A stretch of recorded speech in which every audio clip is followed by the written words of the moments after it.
today. We're very fortunate.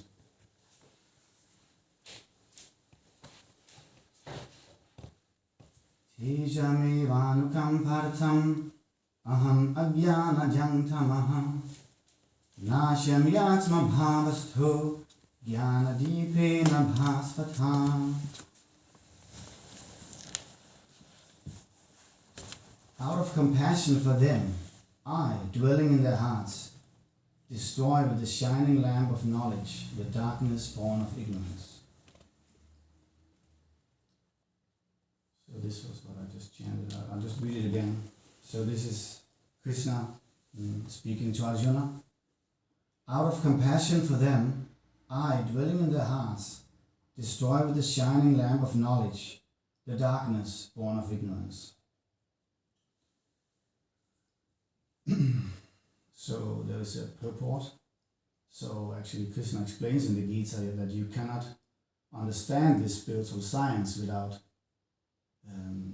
connecting to the disciplic succession and oral tradition,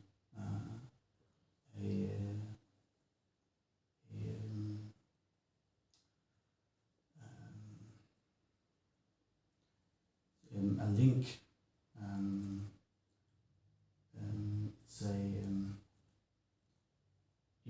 It's the way to link up to this spiritual knowledge. So disciplic succession means that it's given from spiritual master to his disciples and then passed on. Then they become spiritual masters, and then therefore we have these comments on the Bhagavad Gita. Now I'm going to read the comment to this verse. So this was given by Srila Prabhupada, and he learned this knowledge from his master, Bhaktisiddhanta. So Srila Prabhupada, he brought this knowledge of Bhagavad Gita, this eternal knowledge, actually. It's eternal, but Krishna manifested it on this earth planet 5,000 years ago. So Srila Prabhupada, he brought this to the West, and we are following him. He's the Acharya, the founder Acharya, who brought this knowledge to the West. Before it wasn't really practiced. It was known like in academical circles or in academic circles, but it wasn't practiced. And so, so Srila Prabhupada, he passed away in 1977. Of course, he's still present here if one knows the art how to connect with him. But physically he left in 1977. So he learned this knowledge from his master, Bhaktisiddhanta. He learned it from his guru, Gokishore, and then all the way back to Krishna, 5,000 years back. So that's an unbroken line, and that line has to be unbroken for the spiritual knowledge to have its potency. So only Krishna, he says himself, that we can only understand this knowledge. He says, Saiva yang mayati yoga prukta puratana bhakto sime sakhachiti rahasyam gita uttamam. He says, that very ancient science,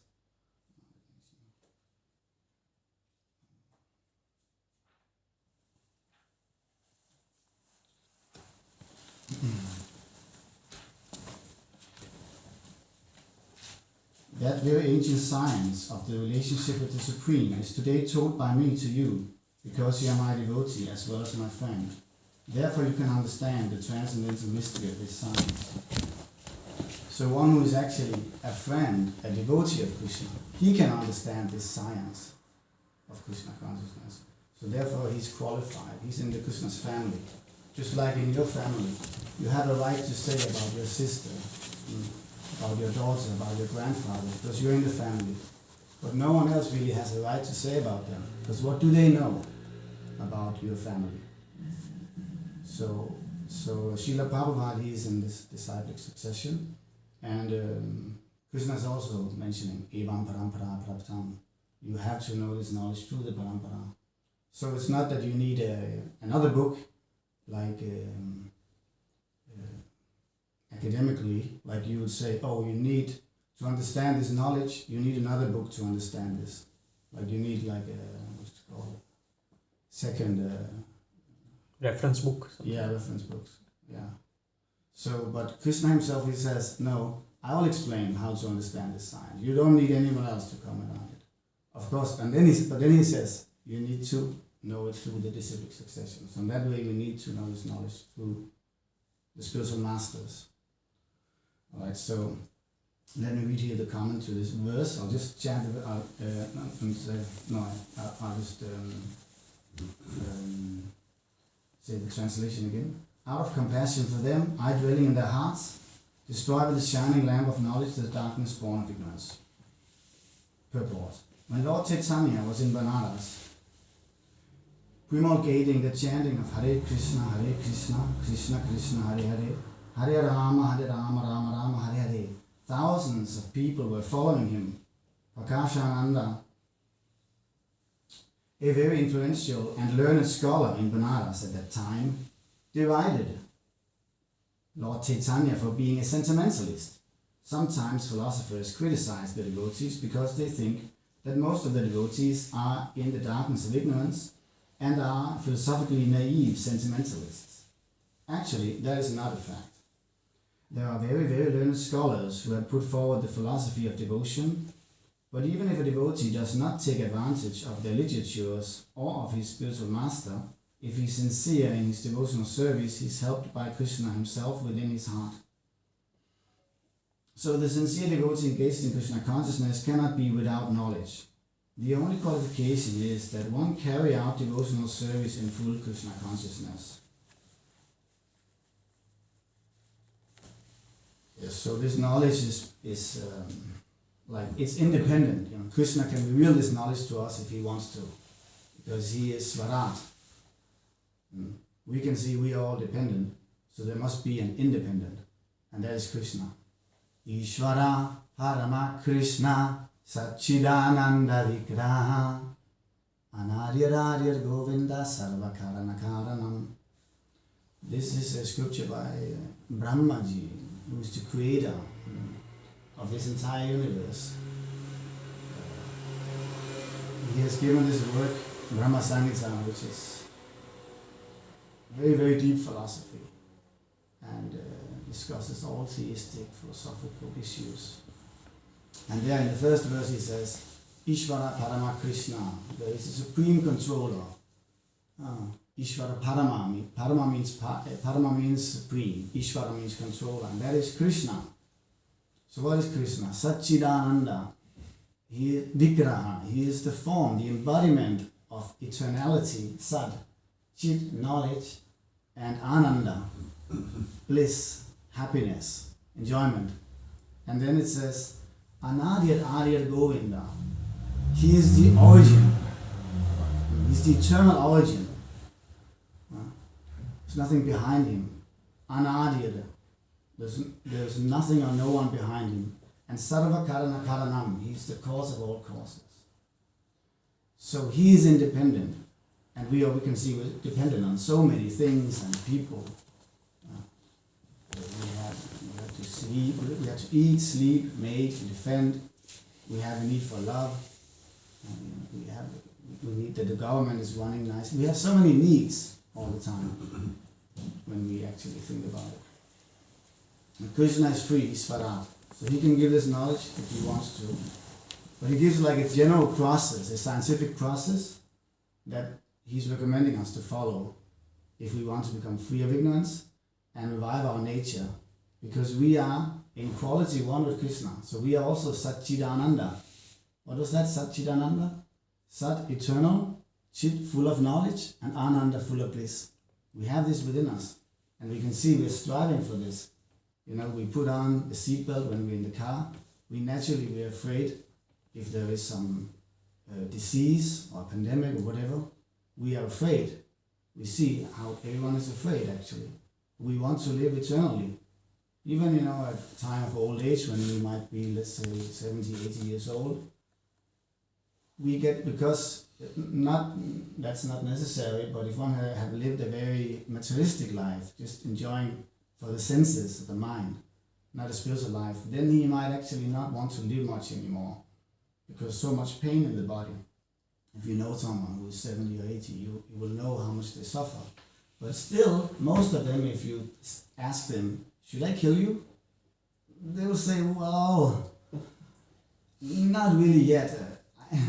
Not really yet. Even though they kind of feel like this every day that they just want to die. So we want, it's natural, we want to live. So we are sat, we are actually eternal. And we are always seeking knowledge, information. Because with knowledge, we can enjoy, right? According to the knowledge, you can enjoy. If you don't have any information of a certain type of enjoyment, how you can enjoy it? If you're expert in a field, then you can have the enjoyment. Like if you know how to make money, you can make money and you can use the money to please someone or travel all around the world or whatever, fulfill your desires. Huh? So Satchidananda Vigraha. So let me continue. The modern philosophers think that without discriminating, one cannot have pure knowledge. For them, this answer is given by the Supreme Lord. Those who are engaged in pure devotional service, even though they be without sufficient education and even without sufficient knowledge of the Vedic principles, are still helped by the Supreme God as stated in this verse. The Lord tells Arjuna that basically there is no possibility of understanding the Supreme Truth, the Absolute Truth, the Supreme Personality of Godhead simply by speculating. For the Supreme Truth is so great that it is not possible to understand Him or to achieve Him simply by making a mental effort. One can go on speculating for several millions of years, and if he is not devoted, if he is not a lover of the Supreme Truth, he will never understand Krishna or the Supreme Truth. Only by devotional service is the Supreme Truth, Krishna, pleased, and by his inconceivable energy he can reveal himself to the heart of the pure devotee. The pure devotee always has Krishna within his heart. Therefore he is just like the sun that dissipates the darkness of ignorance. This is the special mercy rendered to the pure devotee of Krishna. So when we speak of God, when we speak of Krishna, then we are speaking about the Absolute Truth. So that's what spiritual life means. That means to seek out the Absolute Truth. Who am I? Then what am I in relation to? Is there a God? Is there a Supreme? Is there an eternal spiritual world? Is there love? And what is love? Is it real? Or is it just an imagination or an idea? So the Absolute Truth in the Vedic literatures, it describes the Absolute Truth as Krishna. Krishna is Janma Dyashya Tahana, Janma Dyashya Yaton Patas Itaratash Abhigya Svarat. The Absolute Truth is the cause of all causes. So there is described that Abhigya is conscious, it's not like a dead chunk. And we are part of that Supreme. So now we hear about how we cannot understand the Supreme by our own mental efforts. And the Vedic literatures give 3 processes by which to attain knowledge about the Absolute Truth, or any kind of knowledge, material or spiritual. And that is the descending process and the ascending process. So this is a very important topic, that one process to attain knowledge is by our own efforts. And another is, so it's coming from ourselves and up. Supreme Truth, we say generally it's up, somewhere there, beyond the universe. If there is any spiritual, any anti-material world. So we take ourselves as the basis, and then we try to speculate, imagine and make experiments and experience through the senses, the eyes, the ears, the touch and so on. So that's the ascending process. And the descending process is that you receive perfect knowledge from a perfect source. So we take Krishna as a perfect source because of the experience we have. So that can also be further divided, like ascending process. When you try on your own, you can use your senses, right? Your senses, you can understand several things. You can whatever it may be, like you can see, okay. Well, there's so many things we can see with our senses, we can hear with our ears, and we can understand certain things. And but that is very limited. It's like the example that our master, Acharya Srila Prabhupada gives, just like by looking at the sun, how much you can understand about the reality of the sun. It looks just like a small disc, much bigger than, the size of your plate on which you take your food. So then there is intelligence, there is knowledge, there is logic, inference. Then we can understand higher knowledge, but that's still with our own capacity. So with our senses and our mind and our intellect, we can only reach so far. And being open that there is a spiritual world, and why not? Thousands and millions have experience about this. They say this is reality. They share this and have written great works. So how are we going to ever reach that knowledge with our own? We're just, if you imagine, how big is the Earth planet? And that's just one universe. Imagine there are many, many universes. That could be, the Vedic literatures say. So how big is the Earth planet just in this universe? It's just like a small particle of dust in the air, right? And then Aalborg, and what about one of us here? So we're just so tiny, and with our with our senses, our limited mind, we have these 4 defects the Vedic literatures explain. We are prone to make mistakes. We have imperfect senses. We commit mistakes, or we we cheat, or we conceal knowledge. We might not tell the whole truth to someone. So and then we are on illusion. So the biggest illusion is thinking ourselves, this body. We know the classic example that like I think it's like there is like a railway station and they like how do you say, they do like a drama that someone is shot or someone like that is killed, but no one is really killed, and then they interview like 10 or 20 people and everyone will give different ideas, right, about what happened. Anyway, we have these 4 defects, we are limited. So as that is a foundation, how can we ever achieve perfect knowledge or any certain knowledge?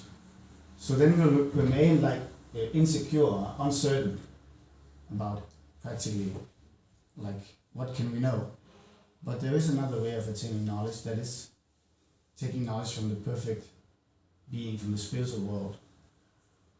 So we can also, it's even within this material world, we can travel with spaceships, or we could like, if we were so advanced in technology, but we cannot reach the spiritual world. So what we can know of the spiritual world, only from one who has been there, or if it's imparted to us, perfect knowledge from a perfect place. And that's what the Vedic literature gives, and the Vedic traditions of spiritual masters. So they don't conflict. There was a historical meeting 5,000 years ago, held at the Ganges, because the great Emperor Parikshit was an all-loving king. At that time, the whole earth planet, everyone were actually happy, both spiritually and materially. They were educated to know that my spiritual life is most important. Spiritual education is more important than my material education. Because why? Material education, how will it help you at the time of death? Can you take it with you to the next destination? Money, can you take it with you? And it's temporary. Everything that is temporary has no value, actually, the great sages explains. So it's only what is spiritual, because that's eternal, so that has a value. There's artha, that's wealth, and then there's parama artha, that is spiritual wealth, spiritual knowledge, spiritual enjoyment, spiritual realizations. But who you are, who am I? We have to understand the first ABC in spiritual life are not the body. It's just a shell, it's just a machine. We are not this machine. When the spiritual spark, when the spiritual energy leaves the body, you see the body for what it is. But since we're not trained in spiritual knowledge, we're just like a child who says to its mother, oh, the car is alive. So a small child would say the car is alive.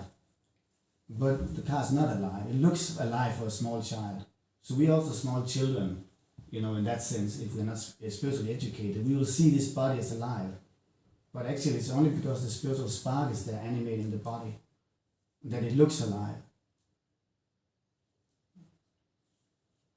So if you don't know who you are, you don't know what needs you really have. Now we're thinking with the body, so we need to enjoy.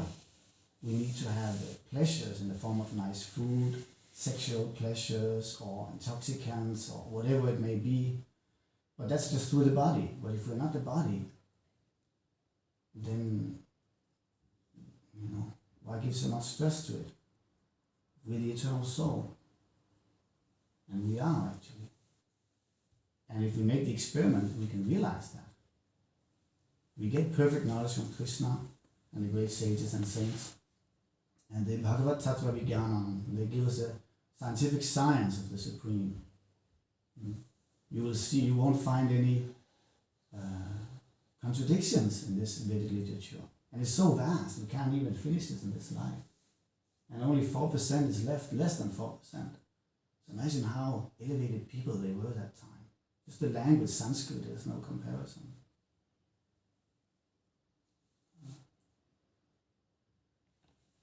So there is a knowledge. There is a knowledge, theoretically, Gyan and Vigyan. We apply it and we see if we get the result which is described. So it's a scientific process. And that's our only hope, to know for certain something. Otherwise, on the level of the intellect, we cannot be sure. We might just be, in a matrix, some brain in a cotton cloth and so on. But our only hope, we can get perfect knowledge, certain knowledge. That is, if we take the spiritual knowledge, if we get it from a perfect source. So Krishna is perfect, and he's all-powerful. He has all qualities in unlimited degree. So beauty, fame, wisdom, knowledge, unlimited, wealth, renunciation, everything. So Krishna can give this to us. And he gives us a process by which to revive. Actually, we have this knowledge within us already. It just needs to be revived. The idea is it's the only hope. The Vedic literature is our only hope. Because when you see, so I was speaking about the Srimad Bhagavatam, this meeting that happened at the Ganges. There was this emperor. So he was about to die. He knew he was going to be killed in 7 weeks because he had this curse. And so, since he was such a good person, he was very loved, and many sages and saints from not just this world, but from interplanetary and from other parts of the universe, they came to be there and to try to instruct, because at that time it was known that the time of death, that determines our next destination. The consciousness we have, that determines our next destination. If we have like a consciousness like an animal, we become an animal. Like a plant, or human, a human. Or there are also higher planets in the material world, higher beings which have much more subtle body, they can enjoy much more. Their bodies naturally smell very nice and like that. So he was going to pass away, and they all wanted to come and support him. So there were more than 8,000 sages assembled there, and munis, great thinkers, yogis. So what happened? They all suggested different things, and they were not fighting, but they all suggested different paths. But when Shukadeva Goswami came into the arena, they all unanimously accepted him as a Guru Muni Nam, the greatest, the guru of all the great thinkers.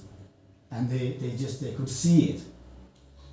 Because there is a spiritual science we may not know, being brought up here in the West, but there is. Just like a nice and simple example, if you're a football player, you can immediately recognize a nice football player. Or maybe this is a little simple, but if it's in any other field, but also in football, if someone hasn't any idea about football, he cannot see who's a good player. They all look more or less the same. So in any field it's like that, any material field. Those who are in the field, they can recognize who is good if they're actually honest. So for 7 days, Parikshit, he heard from Shukadeva Goswami. He was a disciple, and Shukadeva Goswami was the guru. So he was asking questions. Parikshit. And Sukadeva Goswami answered. And everyone was in rapt attention. Brahma Shabda, by hearing this transcendental discourse, spiritual sound, just like the Hare Krishna Mahamantra is also spiritual sound. And Shabda Anavriti, by spiritual sound everything can be achieved. And you can test it for a week, for a month. Then you can see that you will have results. So in this discourse, they discuss the absolute truth. And there, in the second verse already, it's recorded by Vyasadeva. So in the second verse, then it's mentioned there, King Va Paraihi. What is the need of any other literature? And actually, when you look at then Srimad Bhagavatam, because Srimad Bhagavatam, even though we only have 4% left of the Vedic literature, we have the most important scriptures, like the Bhagavad Gita and Srimad Bhagavatam. And in there, everything is there. That's the verdict of all the great saints and the Vedic scriptures themselves. So, Nigamakal Pataror Galitang Phalang. This Vedas, that's later in the Bhagavatam.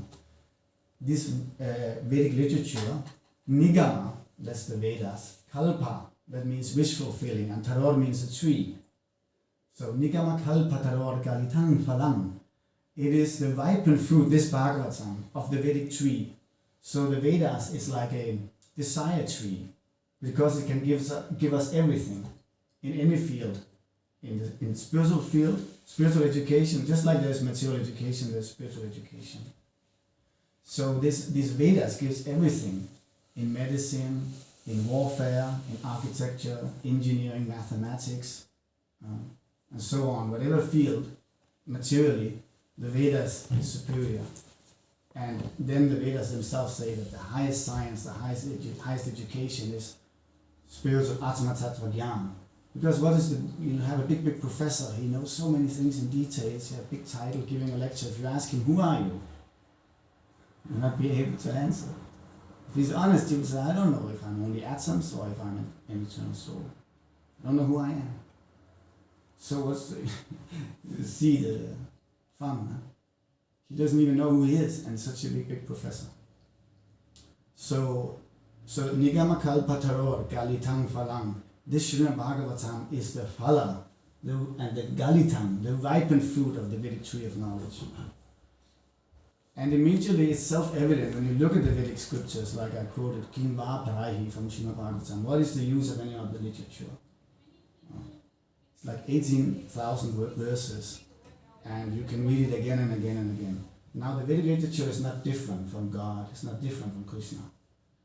Also his holy name is not different from himself. His holy abode. So when we chant his holy names, Krishna, it's actually none different from Krishna. And same with these scriptures. Like I give the example, if you buy a book about the Atlantic Ocean, will you be able to swim in the ocean? Will you be able to get wet and have fun and bathe there with friends and splash water on each other? That cannot happen. The book is different from the actual water, the Atlantic Ocean, or a mango. Why do we go and pluck a mango or buy a mango? Because saying mango is not the same thing. So a book about the Atlantic Ocean is not the same as the Atlantic Ocean. But Srimad Bhagavatam is none different from the absolute truth, Krishna.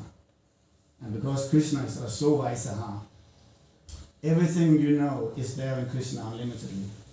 Whether it be humor, like fun, adventure, sexual pleasures, romance, parental love, to love a child or your daughter, how much affection you can have, friendship, or like the master, servant, like heroism, ghastliness, whatever is there in unlimited degree in Krishna. Yeah, so we should connect with Krishna because we are part of it. Just like if you Krishna is there's a nice analogy that just like you have a fire and the supreme Krishna God is compared with the fire. and we are like small sparks. So in quality, we are one. We are full of heat and light. Or that's the analogy here. But like the sparks, all the sparks they have heat and light. It's similar like the fire. But the sparks are not the fire. So when the sparks are in this material world we are here now, we are becoming, how you say, we are like sparks of fire that have left the fire. Follow the analogy? Mm-hmm. Yeah. So gradually we are becoming, extinguished. Huh? What's the word? Yeah. So that nature of knowledge and bliss, which I spoke about before, our nature is to be Satchidananda. So here in the analogy with the fire, so knowledge and bliss, heat and light, that is there, but it's becoming extinguished by being outside the fire, because we cannot independently. So we have to unite. Yoga means to reunite with the Supreme. And that's Krishna. The Supreme is different levels of realizations, but according to the Srimad Bhagavatam, the Vedic literatures, and all the great saints in the Sampradaya, the schools, the Guru Parampara, the disciplic succession, then the Supreme culminates in the realization of Krishna's form, Krishna's eternal form, and to realize our eternal loving relationship with Krishna. So the spark again, it has to come back into the fire, right? Then again, it will naturally regain its nature of heat and light. And another example is like, if we say like the complete whole, spiritual and material is compared with the body of a human being. So we as souls, because we are not the Supreme, right? Yes, if we are a little sane, we can understand that. We are not all powerful or anything. Could we create a planet right now, or so many things like, if you know who my best friend is, how would you know? Or can you make it snow right now? So we are not the Supreme, so we are part and parcel of the Supreme. So the Supreme is compared to the body of a human being, and we are compared to the hand. So, or the stomach is compared to God. So if the hand thinks, oh, let me try to enjoy independently, I don't need God, Okay, I'm mixing things. But okay, the example here with the hand, this is just an analogy. So if the hand thinks, okay, why should we give all the food to the body, to the stomach? The stomach is just enjoying, and we hands and legs, we're just running around, working for the stomach. So, so then if they go on strike and say, okay, we'll just try to enjoy it ourselves, what will happen? Gradually the limbs also will become. So we are or like a part in the machine. Outside the machine it has no function, but once it joins with the machine, that has a function. Similarly, we have an eternal function. We have a purpose. Actually, everyone is looking for an identity, a purpose, but now it's perverted. We need to find our eternal purpose, our eternal identity, our eternal function. Yes, so talking about these Vedic literatures, they are just, where is the comparison? That is self-evident by actually by starting to read the Vedic scriptures. And then that's the theory, even though like I explained before, just by reading you are actually also experiencing. But then the Vedic literatures give you a process also, by which you can adopt. Why not? For 1 year, if we live 70 years, why not adopt the process? Choose one, and then if you find a better, choose another one. But try to see if there isn't a higher pleasure, which has no comparison. Because there is this ananda, paramananda. There is that happiness. So we can achieve it by uniting with Krishna and love. We're all looking for a good friend. Everyone is looking for a best friend, actually. As we get like a cat or a dog. It's like natural for us to love someone. And that is actually eternally there with Krishna. That just has to be revived. And that's where love is to be replaced or passive. That's where we have to be passive. Then we'll see that desire, that natural proclivity nature to love, that will be fulfilled in Krishna. And when we love Krishna, our love is complete. When we love Krishna, our love is complete. Because everyone and everything is part and parcel of Krishna. Like if we love this Aalborg, I know one person, he loves Aalborg, like he wants to please everyone here. So if you extend your love, you love the whole nation, but then it's still incomplete. Then you need to love the whole Earth planet. But then what about their lives on other planets? So then, and what is, then you love the whole universe. What if there are other universes? And even you love all the persons here, just say the planet here, Earth, planet Earth. What about the animals? What about the plants? And how do you know how to satisfy them? So it's incomplete. But once you love Krishna, even if you love the whole universe and all the universes, what about Krishna? Krishna doesn't exist. Krishna is there. There is a spiritual world. You cannot see it with these eyes. But there is such a world. All these spiritual topics we can understand by symptoms. And we can also understand by applying the science.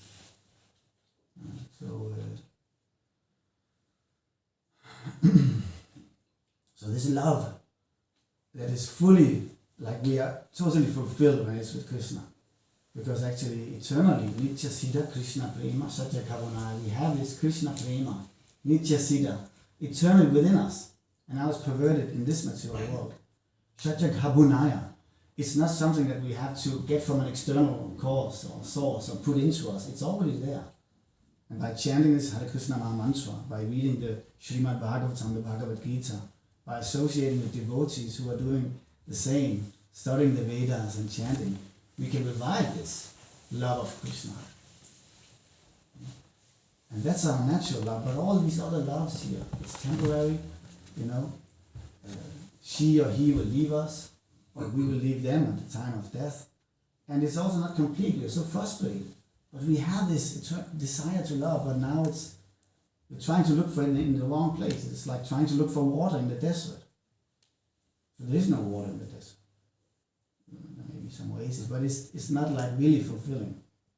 But we have to find the water where the water is. So the idea about happiness, real happiness, is there because there is real water. Huh? If there is like a phantasmagoria in the desert, it's because it's actually real water is there. So it's like it's a reflection. So real water is there, but it's not in the desert. All right, now I'll open if there are some questions.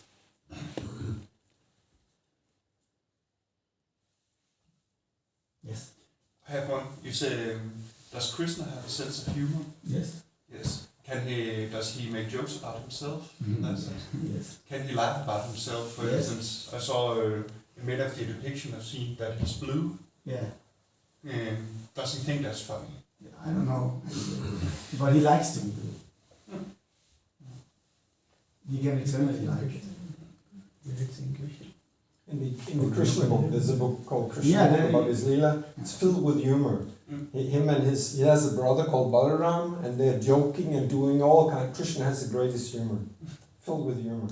So that's all there in different parts of the Shastra. They explain the Leela or the pastimes, what God is doing, and it's all filled with humor and love and all kinds of human expressions. Yes, and it was also what I was explaining before, that all enjoyments, I was explaining about romance and about friendship, also mentioned humor actually, chivalry, and everything is there in God unlimitedly. And then in the spiritual world also, God is sometimes, it's such an esoteric, you can call it science actually. So it's unlimited, and Krishna is amazing. Krishna is amazing, and his world is amazing, and we should go back to that world. Yeah. And now we're playing here, but why not play with the Supreme Friend? So he has all qualities in unlimited degrees, and there are so many descriptions. With real knowledge, we hear about what's going on in the spiritual world, what's happening in the spiritual world. and it's very, very beautiful. Yes. Can you describe what's on the pictures? All right. Or explain them. Maybe some of them. Yes. So we have Guru Parampara here, Srila Prabhupada. Yeah, you cannot see from there.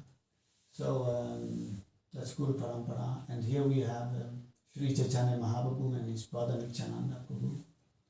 That's Krishna. He came here 500 years ago approximately, and he came in these forms. With his, he expands himself as Balaram. He has many, many expansions, Krishna. He has many, many expansions. And he also, there is the energy of Krishna, the spiritual and material energies. We are also expansions of Krishna, but we are separated expansions. But there are his personal expansions, so Balaram is one of them, his brother. Because everything that is here in this material world is only here because it's in the spiritual world. This is like the prototype, you can say, the spiritual world. So whatever you see here, it's only here because it's in the spiritual world. But there it's in a pure form in the spiritual world. So brother, so Krishna also has a brother.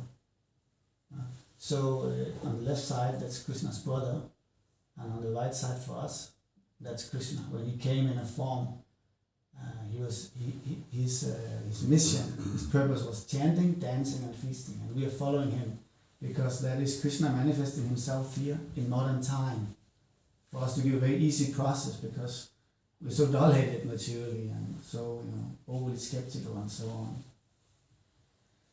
So yes, that's and these deities, that's also you can say, yeah, that's a deep topic, but they are none different from Krishna himself. So Krishna can turn matter into spirit and spirit into matter. So he's actually none different from Krishna. And a self-realized soul who's Padma, Atram, Vambasa, he's not in this world, but he's in this world, I need to say, but he's not off this world. Like Padma, like the lotus, it's in water or in mud, but it's never touched by water because of its waxy surface. So they can see that they will actually have experience deep ecstatic symptoms by seeing the deities here, Krishna and Balaram, Chaitanya and Nityananda Prabhu. So there are many accounts. Prabhupada's disciples, I was speaking about Srila Prabhupada, who brought his knowledge to the West, and he's our founder child, following him. He's the last link in the Guru Parampara. So there are many accounts about how he was into ecstatic emotions when he saw the deity. But he will generally try to hide this because that's not something you actually show. So just like you don't show anyway. You don't like tell the whole world about your relationship with your close friend or your wife. But sometimes you couldn't hide this. So those they actually see God, and we can also by chanting Hare Krishna, then we can also, by following the process, we can also come to see God face to face, actually talk to God, we can touch Him. Just like you have a relationship with your friend or your wife. And I think maybe we can get some time to talk afterwards, like it. Yeah. Yes. Who's on the picture? Well, yeah, so we have Krishna here on the right side when he is in the form of a small boy in the material world. He also comes in the form of a small boy, but again he has a transcendental form. So one has to see with the eyes of knowledge, jnana chakshusha, jnana chakshusha. So and that's his mother here. Again, you cannot see over there, but on the left side that's his mother.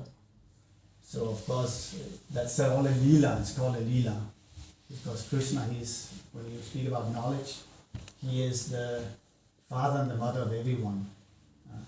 But in Leela, you can say pastimes, he wants to experience how it is to be taken care of by a mother. Again, nothing is lacking in Krishna, it's the absolute. So under a transcendental illusion, or it's like because of love, then Krishna, he becomes subordinate to his devotees. That means that Krishna likes it more when he is, Krishna likes to be controlled by his pure devotees. He likes to be told what to do. Just like here, the Bhagavad Gita, the discourse between Arjuna and Krishna, or Krishna and Arjuna. So what was Krishna doing? He was actually driving Arjuna's chariot, which is a very subordinate position. Just like if you have a rich man, and you have his, what's it called, the driver? Chauffeur. Yeah. So he's like, like he's employed, and he may be like, he will never say anything to the rich man, to the proprietor or the owner. So it's like a very formal relationship. So he took a very humble position by driving Arjuna's chariot. Arjuna was a great soldier, a great hero who would protect anyone who was, any injustice he would cut down on. Similarly now, like we can, there is a need for such people in today's society because you can just see how the animals are being treated. So Arjuna was a great hero, and but Krishna was driving his chariot, and Arjuna was telling him everything what to do. Drive there, do this, do that. Drive my chariot in between the armies so I can see whom I have to fight with. So yes, these are the loving relationships Krishna has. Krishna he's having, and he is with his mother. This happened 5,000 years ago when he manifested the spiritual world in this material world, and this is a place you can go and visit, and it's still the spiritual world for one who has the eyes to see. When he goes to Vrindavan, where Krishna was manifested himself, and displayed so many pastimes for us to get inspired by. Yeah, if one goes there, one can feel a transcendental pleasure within. Yes. We have more time for. Ja, meget korte svar. Så er det bare kort spørgsmål. Ja. Nej, det er noget, altså nu er jeg ikke medlem af nogen kirke eller noget som helst, men jeg kan huske fra barn, noget der gjorde indtryk på mig, noget der stod i Bibelen. Det er vist i det gamle testament, det ved jeg ikke. Men der står, du må ikke lave noget billede af Gud. Der står, du må ikke lave noget afskåret billede af Gud. Og i fald du gør det, så dyrker du the non-God. Altså det er meget, som jeg altid har set det. Yes. Man kan ikke lave, fordi det egentlig siger, du skal have en direkte kontakt, men du kan ikke gå igennem noget, eller altså, det er enten eller. Yeah, yes. Alright, so the question was that... I could have said it in English, sorry. The question is that it's like idol worship or something, or like you should not like make a picture of God according to the like one scripture like that. Yeah, the Bible. So we understand that then you have already put something in between you and God when you make a picture. Then you have to go through something to get to it. Yeah. All right. Yeah. So like Srila Prabhupada, he talked about this with his disciples, and they agreed that Jesus said there are many things I have not taught you because you're not ready for it. And we also say the same thing. We should not actually make a form of God, which is a product of our own mind, our own speculations. But we say that this is different because this is given in the Vedic scriptures, and this form is not in between us and God. This form is God. It's absolute, and that is what we are saying. So that's what the Vedic literatures are saying. So Krishna says, Raja Vidya Raja Guhyam. I will give you the most confidential knowledge, Raja Guhyam, the king of all confidential knowledge and the highest knowledge. So it's a very confidential knowledge, the eternal form of God. Because when we say this is the eternal form of God, then people will ridicule. Krishna actually says that. Avajananti mangudha manushim tanamashritam. Haram bhavam ajananto mama bhuta maheshwaram. Fools, they deride me. They ridicule me when I come in my human form. They do not know my transcendental nature and my supreme dominion over all that is. We can also talk about, afterwards. But yes, so we say that this is God, and this is like a high, very confidential revelation And we need to know whom we are worshipping. That's actually, for a loving relationship between us and the Supreme, we need to know, how does God look like? Like if you have a, if you have a girlfriend and if your friend is asking you, how does she look like? You don't, I don't know. Or what is her number, phone number? I don't know. Well, what, you can keep asking, you say, I don't know. So how you can have, we need to, and this is a knowledge on a very, very high level. All right, I think we need to stop here to follow the schedule. So it was very Afterwards, nice. when we eat, we can, sit and chat. You can put all your questions to whoever you want, right? Just come forward with them, huh? Thank you so much for listening. Bhagavad Gita ki jai, Srila Prabhupada ki jai. So we'll just have like 10 minutes kirtan, music, around 10 minutes, maybe a little bit more, and then we'll have the vegetarian feast. So now everyone's been sitting down and maybe need to move their bodies. So we'll do a little kirtan and we'll chant for the forms of Krishna here, Lord Chaitanya, Lord Nityananda. So you're most welcome to join in chanting and also dancing if you feel for it. Otherwise you can be in the back and just observe the whole thing. But we hope you'll participate. Okay?